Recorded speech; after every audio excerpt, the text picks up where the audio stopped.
Yeah, right there. Sit down. That way they're already here. It's fine. Okay.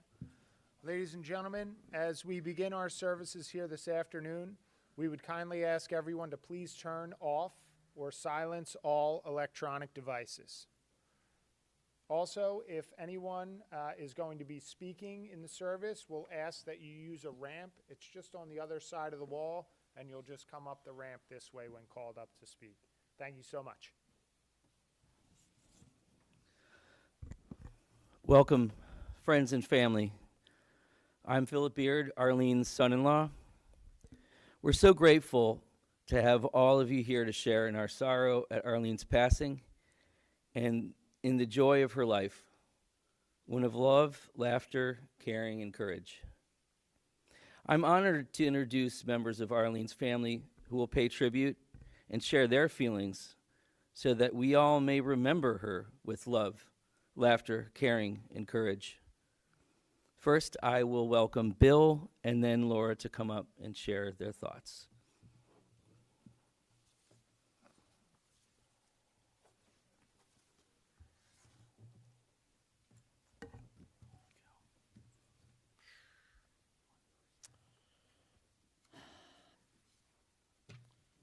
I'm going to tell you the story of Orr, the good and the bad. Let me just read some of it.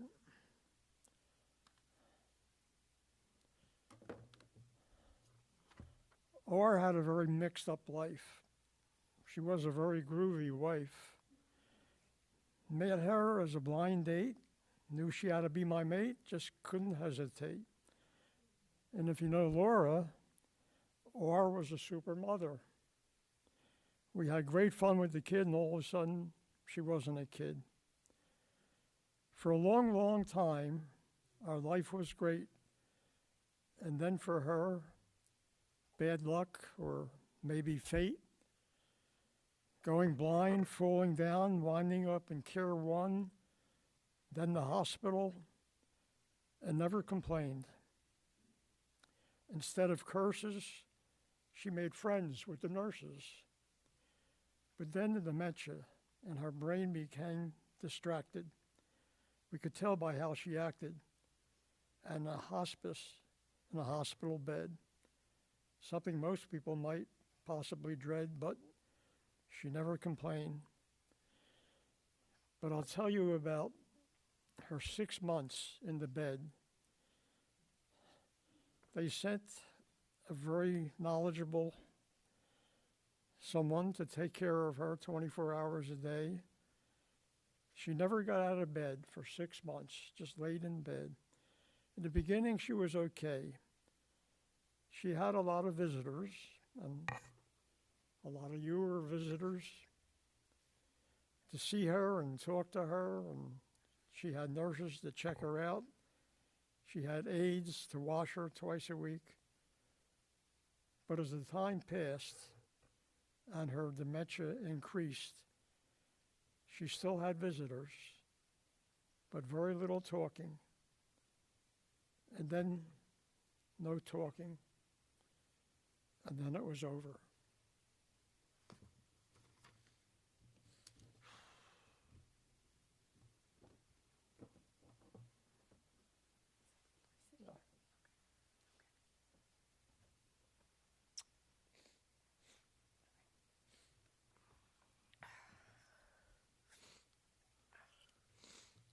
My mom always said that I wrote great cards, but would joke that I wrote them in the driveway 5 minutes before seeing the person, which is true. But I think she'd be surprised and proud this was written ahead of time. I couldn't fit a lifetime into a speech and really struggled with this. There's so much to say, and I just loved her so much, and will miss her more than anything. Losing my mom is something I think I've dreaded my whole life. Even though I knew it would happen someday, I really knew it was coming in these last 6 months. But the finality of it feels very hard. I don't love public speaking, and I don't know how I'll get through this, but as we used to say to each other recently, we can do hard things, and this one is the hardest.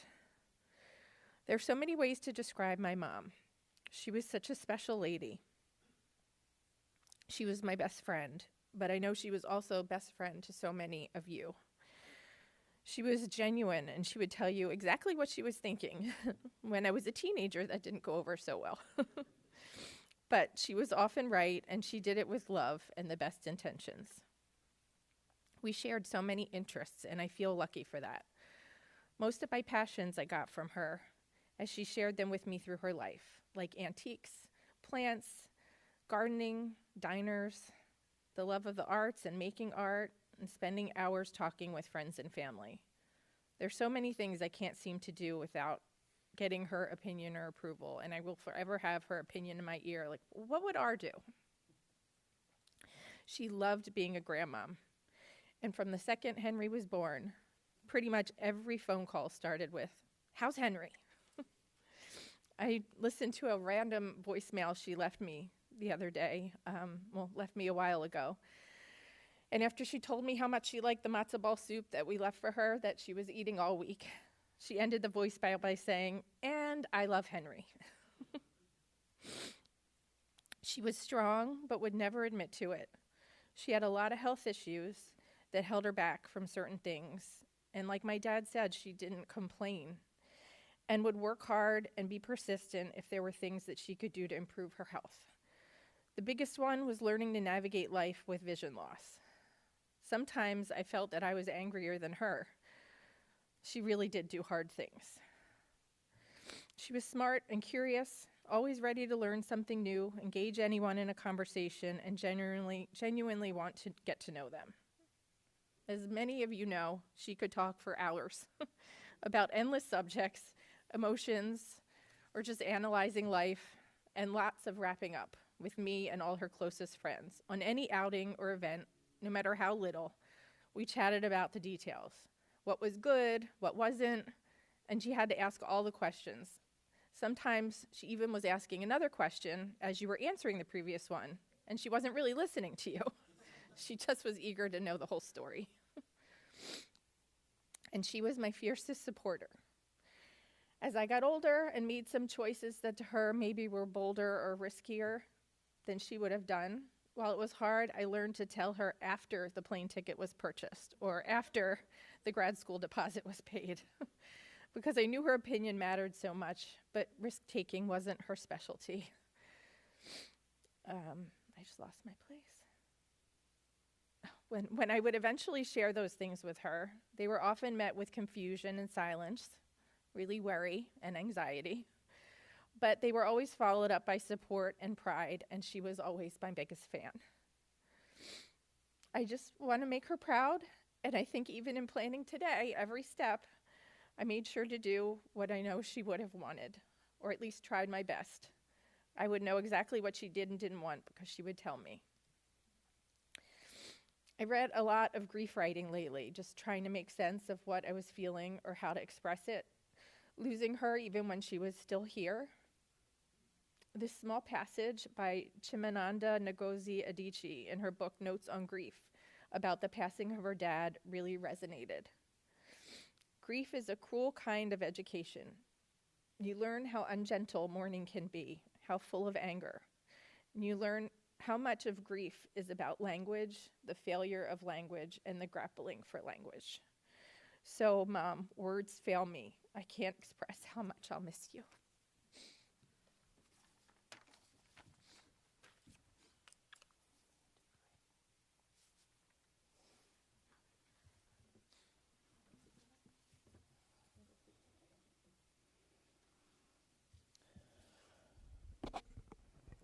At this time, Arlene's brother, Sylvan Brown, will now come up to share.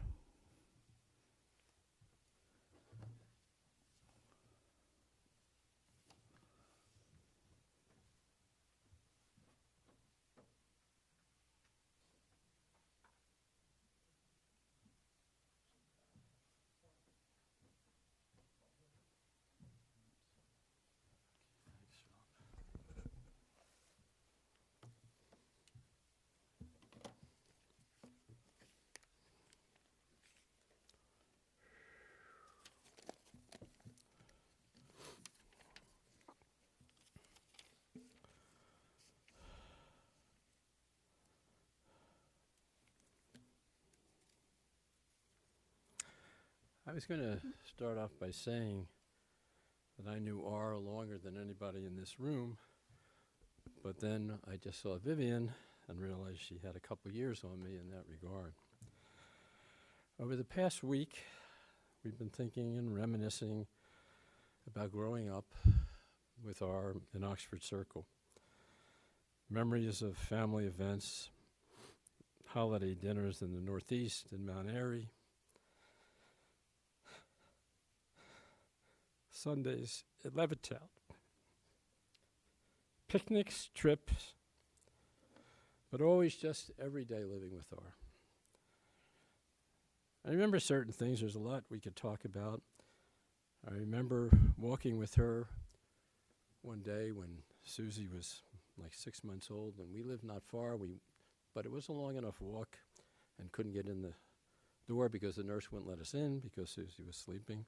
But it's something that we always remembered, and we were talking about a month or so ago when we were up here. R was always fun, interesting, and loving. Now, I always looked up to R. She was my big sister, and I really thought she knew everything. And that really worked out well because R also thought she knew everything. She was always there to give me advice, even sometimes when it wasn't requested. And R would offer her opinions like, why are you doing that? Why are you wearing that shirt? Sound familiar, Laura? But I also knew that she meant well and would also always take her advice. R looked out for me even when we got up into adulthood. She was always worried about me. And when we were up a month or so ago and Susie and I were reminiscing about different things that had gone on, I remembered a time when we were at one of the holiday dinners in Philadelphia, and I was sitting at a table, and R walked over to me and wanted to know if I had peas. Now, there were other people at the table, and they were wondering why was she asking me if I got peas. It wasn't like some special event there, and they weren't asking, she wasn't asking anybody else. And I distinctly remember that Alan and Sherry's friend, Ed, asked me, how did I know R? Because he didn't know that we were brother and sister. And when I told him, he sort of understood. She was just concerned about me. And then I got to thinking, Sharon didn't seem to care whether I got peas or not. So I'm not sure why that was. R was very personable. She was liked by all, and as has been said previously, she had so many friends. And because everybody just liked her. And I recall that before Darren was married, she had come up, or down to North Carolina, and she stayed at Darren's house, and we were there. And R spent so much time, like a teenager, on the phone texting all the people that she had to touch base with. And as has been mentioned, there was always the wrap-up, which was famous for R. And R was, as has been also mentioned, very funny. And she always had ability to find cards that really were meaningful, and she always would write something that was funny, and we always look forward to getting them. Our kids really enjoyed being with R. They thought she was fun, funny, and cool. And when the grandkids came, she always was wondering about how they were doing and what was going on.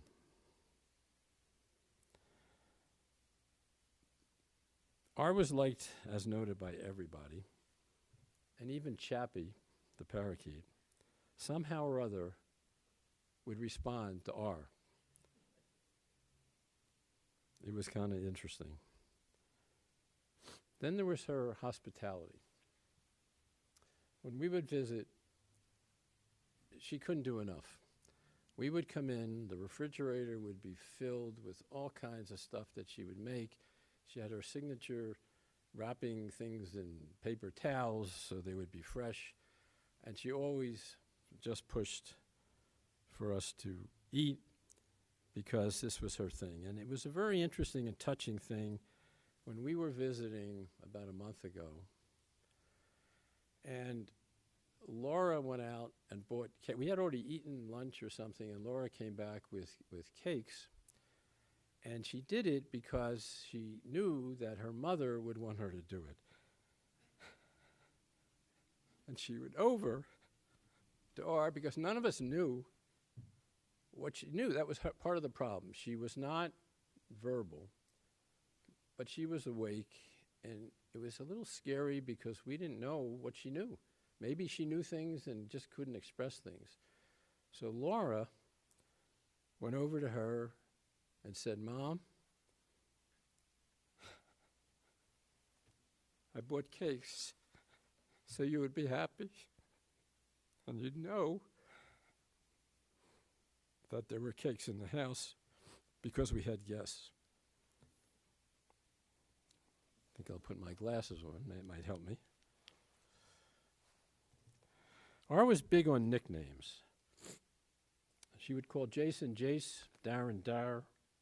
She would call me Syl, and she would call Sharon Shar, even though nobody else did that. And in the tradition of H and R, she might have wanted to call me S.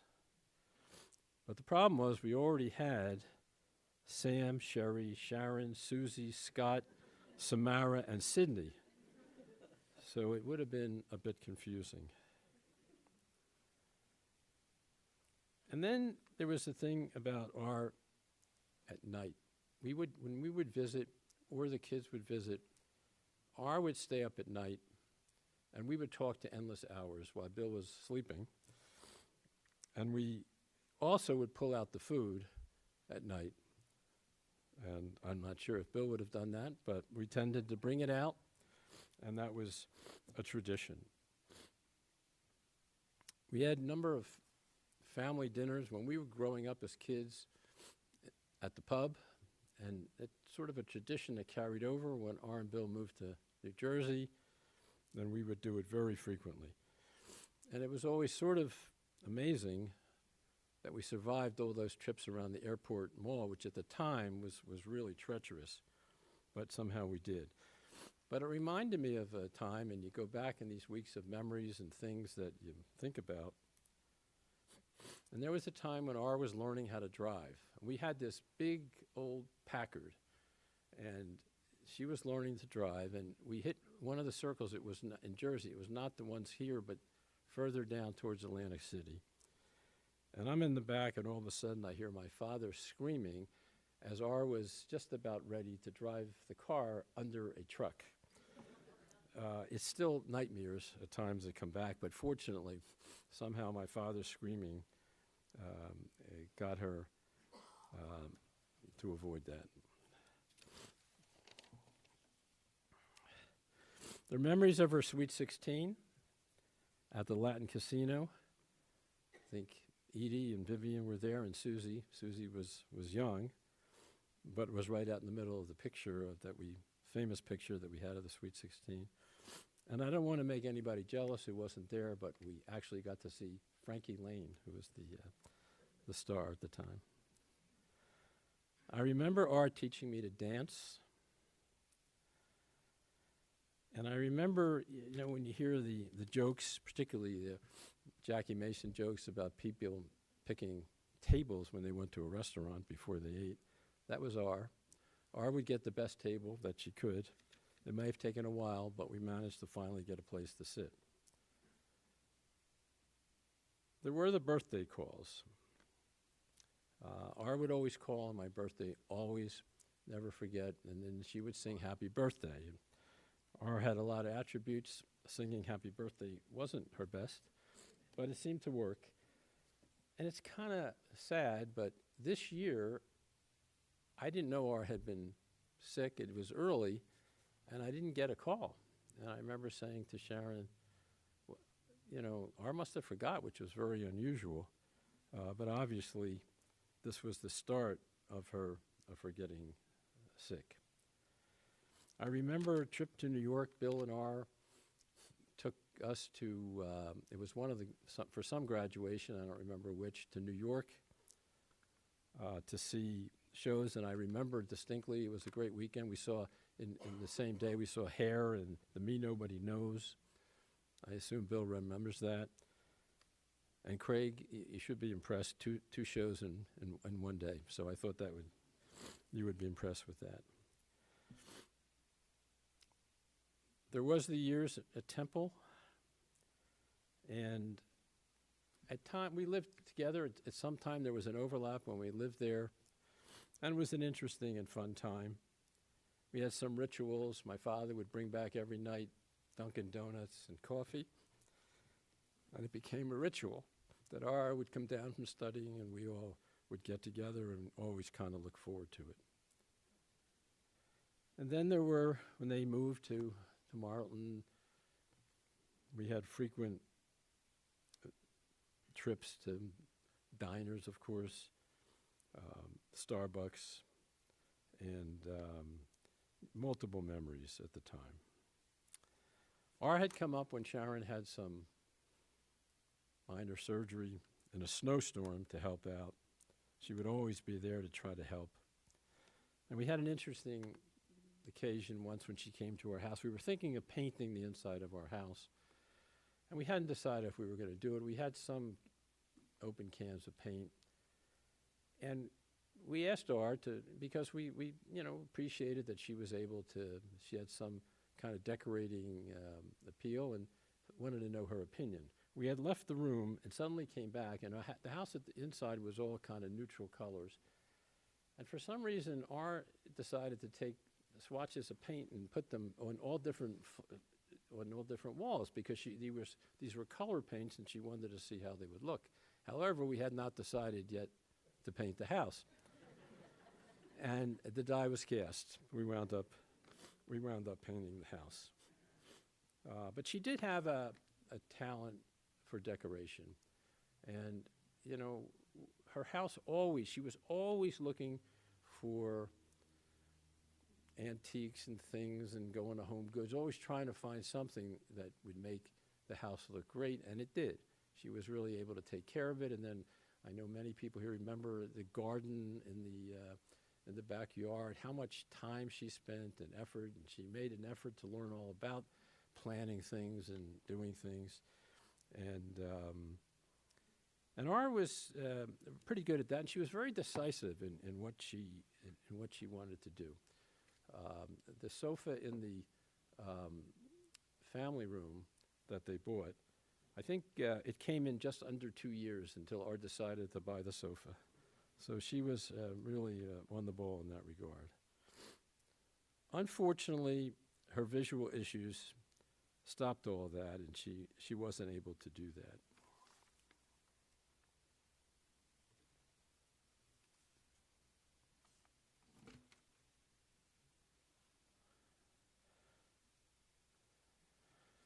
Then there was the shower. When Darren and Cheryl got engaged, R offered to make the shower. She was insistent she wanted to make the shower. And R had a way. She was, as was said by one of the speakers, that she was pretty straightforward and tell you what she thinks. And after she said she wanted to do the shower, she said, well, nobody's really going to want to go to Allentown. And R was a perfectionist, so it was a great shower. Everything worked out well, but she wasn't happy with some of the things that we remember. The egg salad wasn't quite perfect, and R was concerned. Then there was the fence that Bill facetiously said that the shower cost him $5,000. But then he said the reason was because he had to fix the fence in the back. Now, rumors have it that R may have orchestrated the whole shower so she could convince Bill to put the fence. But just a rumor, and it's just saying we're not sure of what the outcome was. Then there were, as had mentioned previously, the phone calls that R would have.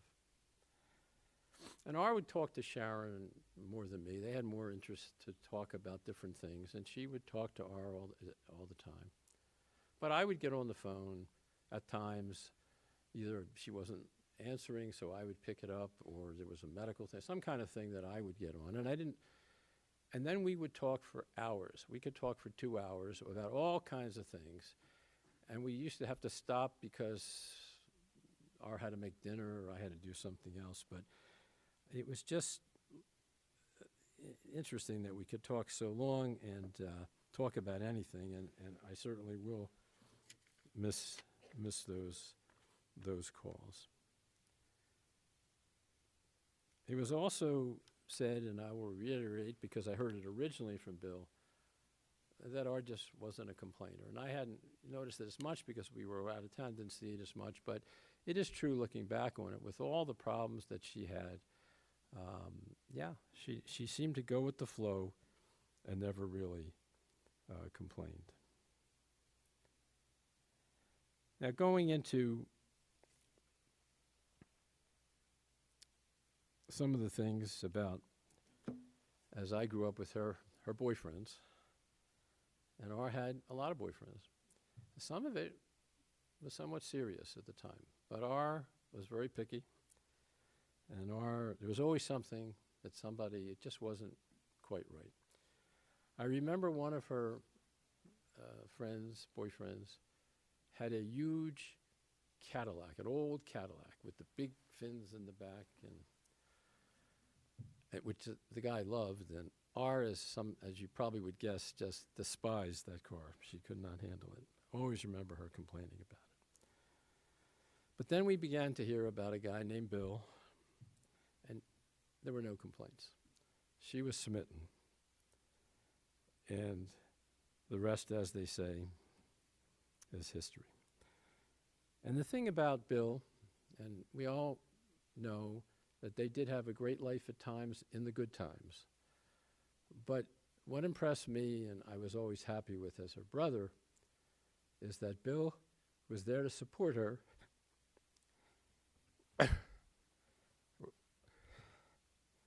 when she had her sicknesses, whether it was the arthritis, her falls, from the osteoporotic issues, and of course, with the visual problems that she developed later. He was always there to help and support her. And when you observe Bill in the last days, the last months, it was just really incredible to see how he acted and supported R. He was always a little unrealistic and hopeful that she would suddenly do better, because there were times where she would talk a little, and but you could tell the true love and the difficulty he was going through when he thought that he would lose her. And then there's Laura. Well, you know, if you wanted to pick out a daughter and went to a catalog, you'd probably pick out Laura. Everyone, of course, anyone you talk about Laura loves Laura. And Laura, as she said in her talk, was very close to R, and we all knew that. But I observed Laura in the last months, and she was really incredible. We didn't know what R understood, and she would talk sometimes. And even through occasionally when she would talk, her sense of humor would come out a little bit. There was one time when we had gone out to eat with Bill, and he wasn't happy with what he ate, and Laura told R that.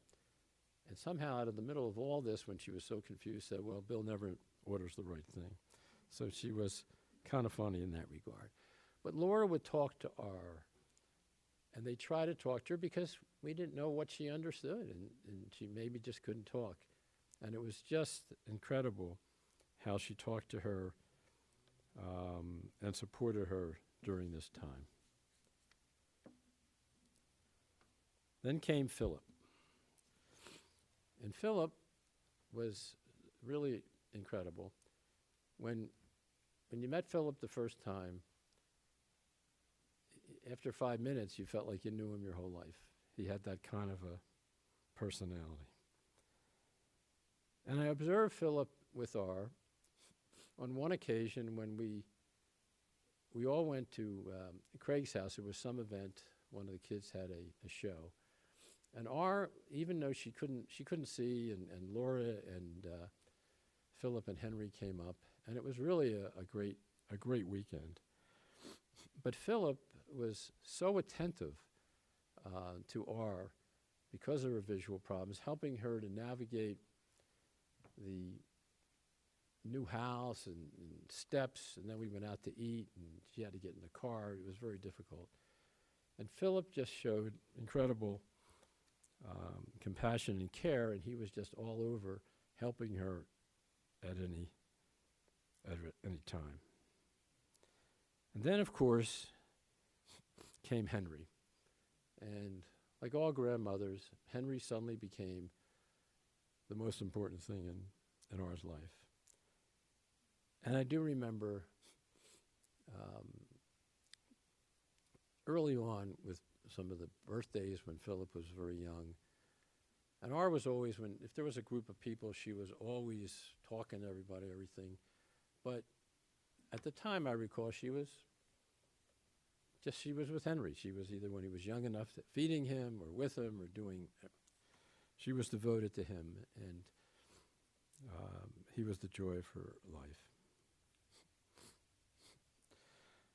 And then there was the family, Bill's family. And when Bill and R first got married, we used to visit Bill's mom when she was alive. And then, of course, the family with Sherry and Alan and Sam and Jack and H.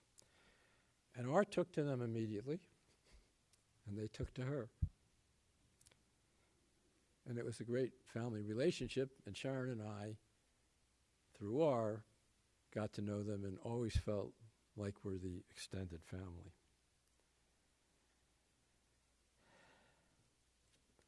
I could go on and on about things that were fun and happy with R and all the things that we did endlessly. So we just picked out a few things. But I feel that I was very lucky to have R as a sister. And I will miss her very much.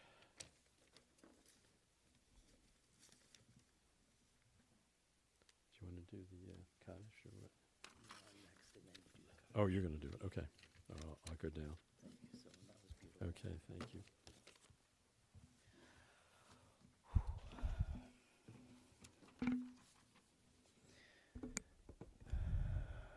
I think there's a few words left that I could say about Arlene. That was beautiful, Sylvan. Arlene was my mother-in-law, which means that she, along with her terrific husband, Bill, brought the love of my life into this world. I'm immensely grateful to them. Now that Arlene has left this world, I will always be on the lookout for signs of her beauty, strength, love of life and family, and all the people that she loved that still remain with us. Her daughter Laura, my son Henry, her grandson, her brother Sylvan, sisters-in-law Sharon, Sherry, Sam, brother-in-law Alan, and brother-in-law H, her cousin Susie, Vivian, Edie, a long list of friends, Penny and Marie, and of course all of her friends from the Vision community that gave her so much life. I have to just add that in there. I will never forget the ease with which she accepted and welcomed me and grew to love me as family, and how graciously she hosted my parents many times and became fast friends of theirs. As the couple Laura and I share a nice big group of friends as well. Arlene knew all of our friends and stayed up to date on their lives, their joys, and their sorrows. It was so apparent to me how much she loved and cared for people when I realized her role was similar in a lot of people's lives. She was their biggest fan. To Arlene, a stranger was only a stranger for a moment before she began to understand that person's values, hopes, and dreams and personalities. What made them tick. It was a special trait she had, and I know it made a lasting impression on so many people. Maybe the most important aspect of my relationship with Ar is that she taught me how to make her matzo ball soup. We can all relate to learning something simple, maybe even a little mundane, that later reveals itself to have so much more value and importance than we could have ever imagined. And this is no ordinary soup. It quickly became one of Henry's favorites. It's a magical cure for a fever or a cold, a comfort, and an unadulterated meal in a world of processed junk. It's one of the reasons we look forward to colder weather, family gatherings, and holiday meals. Arlene's recipe for matzo ball soup gave me an excuse to call and gab with my mother-in-law. It made me an opportunity to be a mensch for her. I was thrilled to know she liked it as much as she liked her own soup. It was a way to show my appreciation for her and love. Now that she is gone, it will give me something to miss terribly about her, as no moment that you truly love can last forever. Part of loving anything or anyone is knowing that every smile or laugh, every special moment is one of a precious few, like a meal that we only wish could last forever.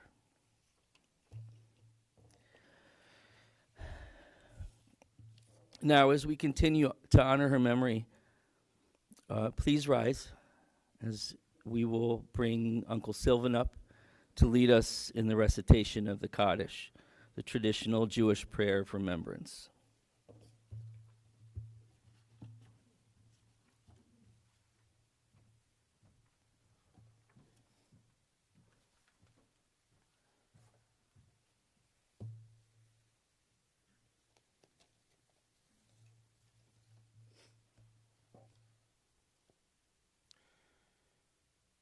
Yiskadal, Yiskadash Shemei Rabo. Biomo, Divro, Kirchusei, Viamlich Malkusei. V'chayakan, Uvyomakan, Ukaye, the Kol, Beis Yisrael. V'agolo, Uvizman Koriv, V'imru Omein. Yehi Shmei Rabba Mavorak, Leolam, Omei Omeo.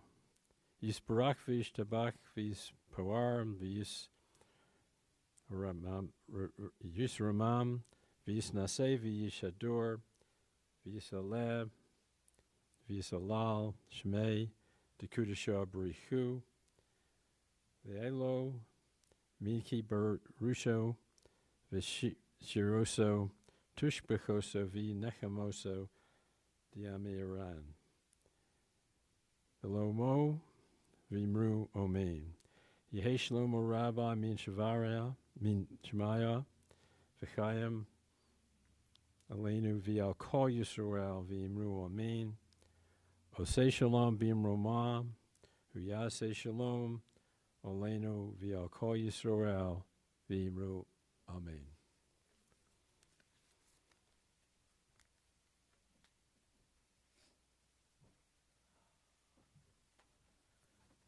You may be seated.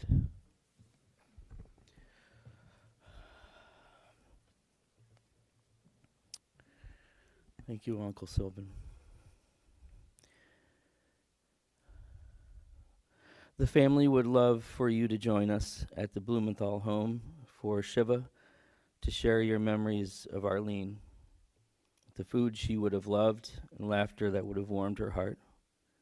We will share the address on sheets of paper as you exit, since we're being broadcast. Thank you.